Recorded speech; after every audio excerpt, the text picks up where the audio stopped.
Bonjour les amis, j'espère que vous allez bien et que tout se passe bien pour vous. En tout cas, moi ça va. Comme promis, on est samedi aujourd'hui et nous allons poursuivre avec notre série de vidéos des 100 hommes les plus riches de la planète Terre. Alors si vous me découvrez pour la première fois, je vous invite à vous abonner à la chaîne et à activer la cloche de notification pour ne rien rater de cette belle aventure. Bref les amis, nous allons parler aujourd'hui de l'histoire du parcours de l'homme le plus riche d'Europe. Bien sûr, on parle du géant, du charismatique, le propriétaire de Louis Vuitton, le troisième homme le plus riche du monde, Bernard Arnault. Alors, il faut comprendre que Bernard est différent de Elon Musk et Jeff Bezos, qui sont nés dans des familles modestes, qui se sont faits tout seuls, qui ont décollé de leur propre aile, contrairement à Bernard Arnault, qui est né avec une cuillère d'or dans la bouche. Let's go. Bernard Jean-Étienne Arnault est né le 5 mars 1945 à Roubaix. Il est le fils de Jean-Léon Arnault et de Marie-Joseph Savinel, fille du fondateur de Ferré-Savinel, une société de travaux publics créée en 1926. Les futurs époux se rencontrent alors que Jean Arnault est ingénieur dans cette entreprise. Il se marie le 12 avril 1947. En 1950, Étienne Savinel, père de Marie-Joseph, confie à son gendre la direction de son entreprise. Pour juste vous dire que Bernard Arnault est né riche.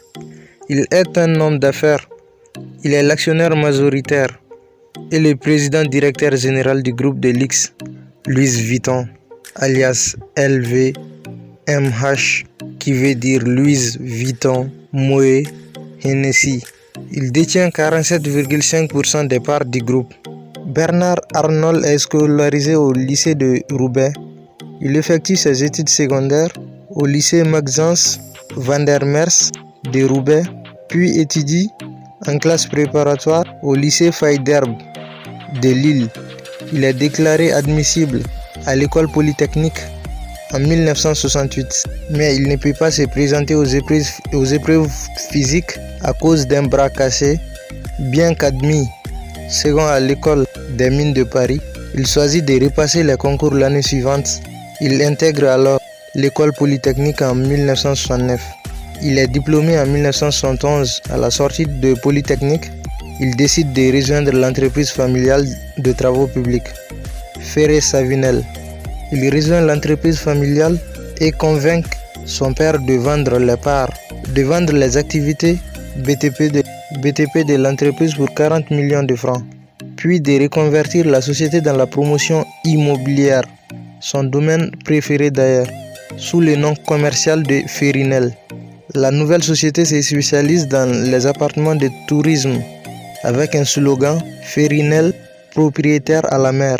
Nommé directeur de la construction de l'entreprise en 1974, il en devient le directeur général en 1977, avant de succéder à son père à la tête de la société en 1978.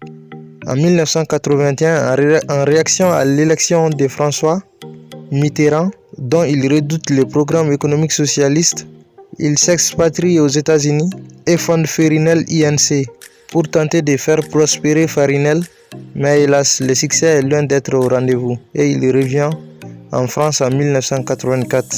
C'est finalement dans le domaine de luxe que Bernard Arnault va connaître la gloire, à la tête des sociétés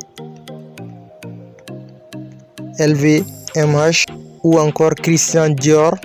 En 1984, Bernard Arnault investit 90 millions de francs, soit l'essentiel de sa fortune familiale, dans le rachat de la financière Agache, société fiduciaire et financière Agache-Willott, et prend ainsi les rênes du groupe Boussac, qui possède aussi Christian Dior. À la suite du crash d'octobre 1984, Bernard Arnault fait l'acquisition d'actions LVMH, le tout nouveau groupe de luxe issu de la fusion de 3 juin 1987 des deux groupes français, Moet Hennessy et Louis Vuitton. Matelier. Il faut savoir qu'il est aussi ami avec les hommes politiques. Il est très proche des hommes politiques et plus particulièrement des leaders de la droite. Il est ami avec Nicolas Sarkozy qui, le 6 mai 2007, l'invite à la soirée Fouquet's lors de son élection à la présidence de la République. Il est aussi ami de François Hollande.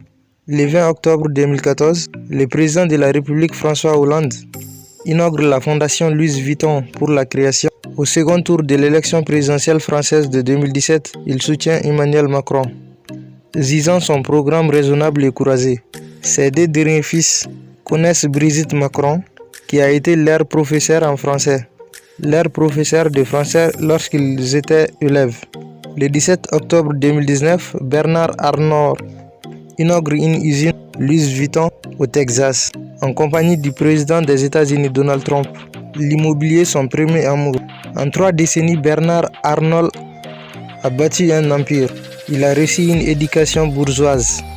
La diversification des investissements de Bernard Arnault, le flair de l'entrepreneur français le conduit à diversifier ses investissements financiers. Il possède des actifs dans d'autres groupes de luxe. 2% du cellier Hermès, dans la grande distribution de 8,6% du capital de Carrefour, ainsi que des quotidiens nationaux influents. Le Parisien en 2015, Les Échos en 2017. Côté bien immobilier, là, non, le milliardaire ne lésine pas sur les moyens. Outre la fondation Louis Vuitton inaugurée en 2014, le Magna français détient un hôtel particulier parisien de 2000 m² ayant appartenu à Jean-Luc Lagardère, ainsi que 3 hôtels de luxe cheval blanc, dont un aux Maldives. Il est l'heureux propriétaire du château Saint-Rémy des Landes à Clairefontaine, d'une villa sur la côte d'Azur et d'un domaine à Nîmes Park, près de Londres. En 2014, il dépense 110 millions d'euros pour acheter le domaine de l'Embraise en Bourgogne. 25 autres domaines viticoles sont en sa possession à travers le monde. Et pour être assorti à son île de 54 hectares dans l'archipel des Bahamas, qu'il s'est offert pour la modique somme de 4 millions d'euros. Il dispose du yacht Symphony avec héliport estimé à 100 millions d'euros et d'un jet privé bombardier Global Express estimé à 48 millions d'euros. Les grands luxe du charismatique. Alors que l'économie mondiale était frappée de plein fouet par la crise économique, lui a battu tous les records durant la pandémie. Son succès revient principalement à l'industrie du luxe qui n'a pas pâti des conséquences de la crise, contrairement au secteur traditionnel. Le secteur du luxe se porte en effet très bien, même en période de crise. Ses performances ont été très satisfaisantes. La fortune de Bernard Arnault, patron du groupe LVMH, a dépassé pendant un court instant celle de Jeff Bezos, fondateur d'Amazon. Vous imaginez? Le plaçant en tête du classement des personnalités les plus riches du monde. Pendant un court instant, Bernard Arnault est devenu l'homme le plus riche du monde. Le PDG du groupe LVMH, dont la fortune s'élevait à 186,3 milliards de dollars en début d'après-midi du lundi 20 mai 2021. Il est passé en tête du classement Forbes des personnalités les plus riches du monde pendant quelques heures.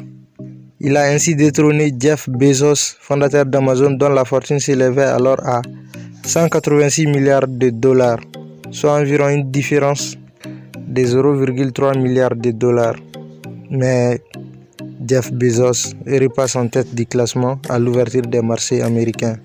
À 15h30, Air Française a néanmoins changé la donne. Jeff Bezos est repassé en tête du classement avec une fortune de 187,5 milliards de dollars. Bernard Arnault a repris sa deuxième place dans le classement avec une fortune de 186,4 milliards de dollars. C'était la première fois depuis 2015 qu'une personnalité européenne arrivait en tête de ce classement. C'est la plus belle réussite française des 30 dernières années. Vous imaginez? Aucun Français n'est dans le top 10 du classement Forbes 2022 et depuis 2015 d'ailleurs. Mais lui, il l'a été et plus encore. Être en quelques heures l'homme le plus riche de la planète. Wow, quel exploit! Malgré tout, il reste le Français, voire l'Européen le plus riche.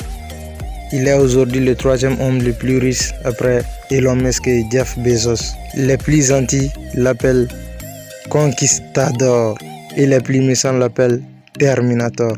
C'est à ce prix sans doute que l'on devient manager aujourd'hui. On se demande alors si un dirigeant aussi charismatique a connu des échecs ou des moments de doute au cours de sa carrière. La réponse est bien évidemment oui. Il était certes rare, mais reste très dur à gérer. Nous pouvons prendre l'exemple de son grand conquérant François Pinault, le PDG du groupe Kering. Au moment où il prend le contrôle de Gucci en 1999, dont il détenait pourtant 34% du capital. Nous pouvons également prendre l'exemple du jour où Bernard Arnault a tenté en vain de mettre la main sur Hermès en entrant masqué à son capital. Cette action lui aura coûté une amende de 8 millions d'euros infligée par l'autorité des marchés financiers. Toutefois, elle lui permettra d'embaucher une plus-value de 2,4 milliards d'euros suite à la vente des actions qu'il avait acquises. Mais gars, tout le monde peut être un grand entrepreneur en puissance et il faut savoir avoir la volonté de faire ce qu'on a envie de faire. Bien sûr, il faut aussi parfois des coups de pouce pour réussir, mais il faut tout d'abord tenter de réussir et avoir confiance en soi. Ce qui ont fait Elon Musk et Jeff Bezos, contrairement à Bernard Arnault. Être descendant d'une famille pauvre n'est pas un choix, mais le reste de toute ta vie en est un, les amis. C'est tout pour aujourd'hui, les amis. Merci d'avoir regardé la vidéo jusqu'à la fin. Si vous avez aimé la vidéo, n'oubliez pas d'aimer, de partager, de commenter et de vous abonner à la chaîne pour ne rater aucune de nos prochaines vidéos sur cette belle aventure. Prenez tous soin de vous et on se dit à mardi pour la 5e vidéo sur le 4e homme le plus riche du monde. Bien sûr, on parle du géant Bill Gates, le fondateur de Microsoft, l'homme qui a le plus duré à la tête de la liste des hommes les plus riches de la planète Terre. On se dit à mardi, les amis. Peace.